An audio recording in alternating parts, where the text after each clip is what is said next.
Hey geeks! Welcome back to the Geeksiders Show.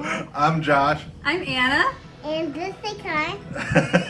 And in this video we're going to be talking about Exandria Unlimited episode 4 titled By the Road. By wolf.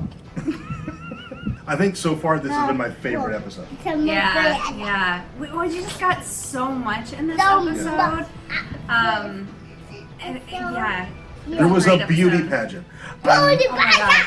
I never knew I wanted a Dungeons and Dragons beauty pageant until this episode. It was one of the best things I've ever seen role played in D&D. It was amazing. And I love that Abria had, and I really like how Abria went about it by creating other characters for anybody role-playing who thought, my character wouldn't participate. She had characters for everybody, including Opal, who of course was going to participate. Oh yeah, sure. But still, she had characters prepared so that everybody would get to do the beauty pageant, and it was phenomenal. It was. It was, It really was good. so good.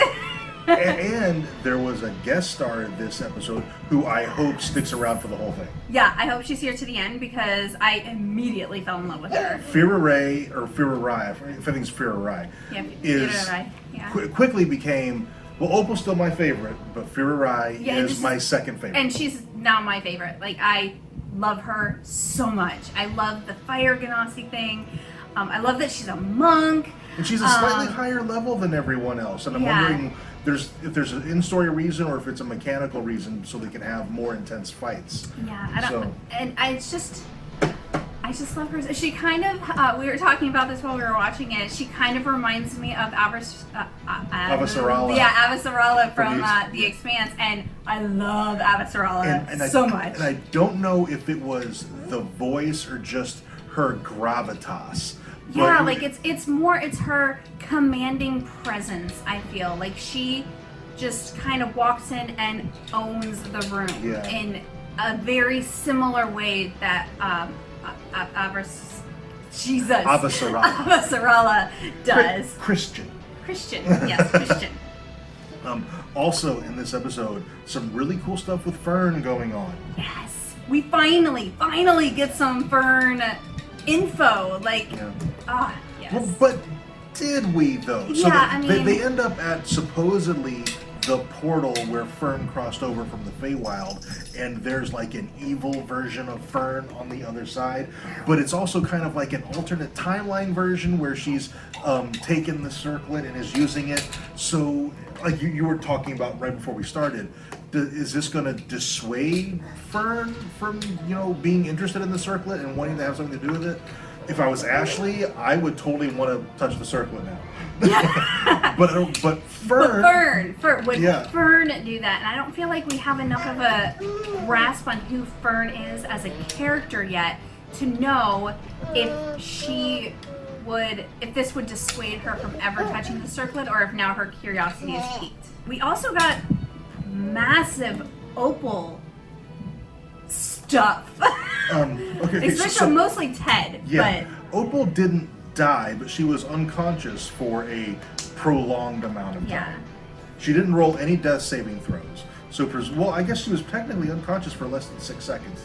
Yeah, probably. Because she rolled no death saving throws. But it did seem like a long time, and she had a long interaction with Ted.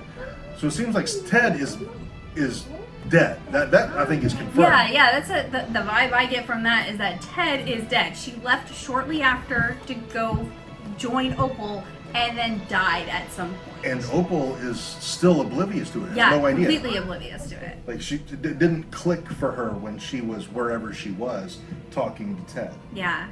So I don't know if Opal's, because Opal just doesn't seem like the type of person who's going to investigate that any further, at least for a little while. Yeah.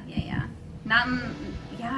She's entirely self-centered. Yeah. So. Like, I don't think it would occur to her to think about why Ted was there. As Ted's her patron, of course she's always there. Yeah. Can we just tout Amy for a second? Yeah. She's an amazing role player. She is, and this is her first D&D, right?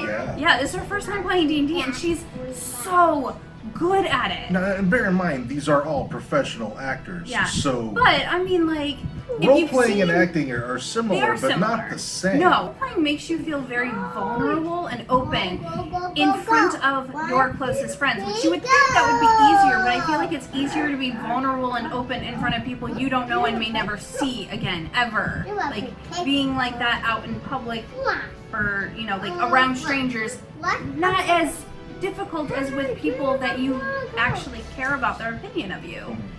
We are at the halfway point of Exandria Unlimited, and I'm a little nervous because there's a lot of threads going on, and there's just no way all of this is going to get wrapped up in 4 episodes.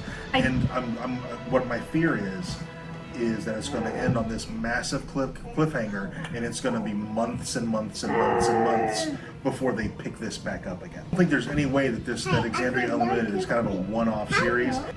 They've clearly put so much into it. I don't think there's any way EXU is a one-off limited series. Yeah, I really hope not, because I'm enjoying it a lot, and I can't wait to find other stuff that Abria's DM'd, because oh my gosh, she's so DMing good. for Dimension 20 right now. Yeah, so. I think she already has previously, because I saw a GIF. I haven't looked into her So, other stuff yet. I'm going to. Though. Yeah, but yeah, I like her style. I like it a lot. I like it a lot. I like it a lot. Okay, I think that's all we have for this video. If there's anything you think we should have talked about that we didn't, let us know down in the comments. Also, if you enjoyed this video, let us know by dropping a like on it and subscribe if you haven't already. And thank you so much for watching, and we'll see you next time.